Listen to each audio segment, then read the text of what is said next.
Wednesday, when it all began, was quiet, the kind of day that drifts by wrapped in a light fog, unremarkable on the surface.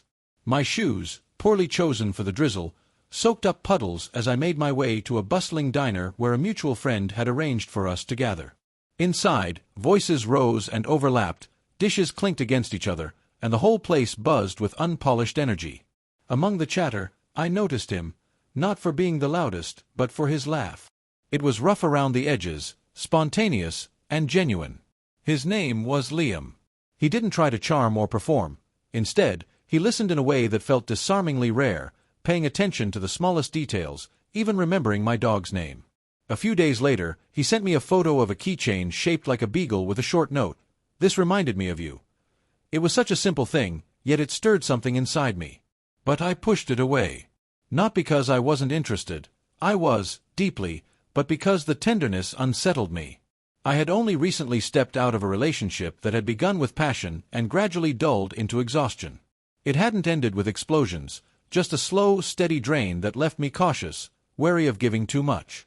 So when Liam showed up, steady and consistent, free of artifice, my first instinct was to retreat. My heart wasn't accustomed to being treated with patience. Yet he didn't press or demand. Instead, he offered small, thoughtful gestures, a check-in about my day, a song he thought I'd enjoy. Nothing extravagant, nothing calculated to impress, just sincerity. Eventually, I agreed to have dinner with him. We met at a cozy bistro tucked into the city, where herbs and laughter filled the air. He opened doors, pulled out my chair, left his phone untouched. It all felt so natural, and that frightened me. I was used to love as something complicated, requiring constant decoding, patching, repairing. With Liam, everything felt easy, and I didn't know how to trust that. We continued meeting without any rigid plans, letting things unfold as they wished. Still, I kept my walls high. Whenever closeness threatened, I deflected, cracking a joke, changing the subject, tucking my vulnerabilities away. He noticed, of course. One night, after a meal, he stopped mid-walk, looked straight into my eyes, and said softly, "You don't need to protect yourself from me. I won't hurt you." I smiled faintly, said nothing. I didn't believe words like that could last. The night I finally pulled away for good was on a rooftop strung with lights, music drifting softly, the air carrying just the right amount of breeze. He asked about my week, and I talked, and he listened as though nothing mattered more. Then, in the hush that followed, he leaned closer, unwavering, and told me he cared. Panic rose immediately. I laughed quickly, forced a sip of wine, and replied, "You're wonderful, but I'm not ready." I tried to soften it with a smile, but I saw the disappointment flicker through him. He nodded, composed himself, and with quiet dignity, paid the bill. He looked at me once more and said, "Take care, okay," before leaving. I stayed at the table convincing myself I had done the right thing, that he deserved someone whole, not someone still nursing invisible bruises. But underneath, it wasn't his ability to love I doubted. It was mine. He had seen pieces of me I barely recognized, and instead of letting him stay, I closed the door. I told myself I was protecting him, but the truth was I was protecting myself from being known too deeply. That night, I checked my phone. Nothing. I reread old conversations, his playful memes, his small goodnight notes, the gentle warmth tucked between his words. By morning, his absence was clear.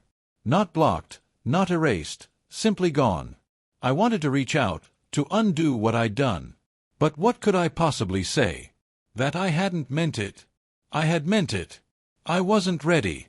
But readiness isn't something that arrives like a package at your door. It's a choice. And I chose not to step into it with him. Days slipped into weeks, then months. I met other people.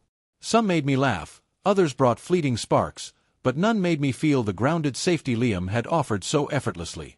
That safety, I came to realize, wasn't ordinary. It was rare. It was precious. One afternoon, while crossing a familiar street after grocery shopping, I spotted him. He was walking hand in hand with someone new. She looked at him with the kind of warmth I had never fully given. He seemed lighter, content in a way I had never allowed him to be with me. That's when the truth struck. He hadn't waited. He had found someone ready to meet him where he stood. I never reached out after that, not because I didn't want to, but because I knew he deserved what he had found. Someone who didn't hesitate, someone who chose him without second-guessing. Sometimes people don't leave because they stop caring. They leave because they realize they will never be chosen with the same certainty they offer. That is the hardest loss, not their absence, but knowing you gave them every reason to walk away. If you ever sit across from someone who sees you with that rare clarity and your instinct is to retreat because it feels too steady, too gentle, too unshakable, pause. Don't let fear decide for you. Saying, "I'm not ready," often really means, "I'm scared." And telling someone they're incredible can be the beginning of goodbye. That was the last thing I told Liam, that he was incredible, that I wasn't ready. He smiled faintly, paid the check, and walked away.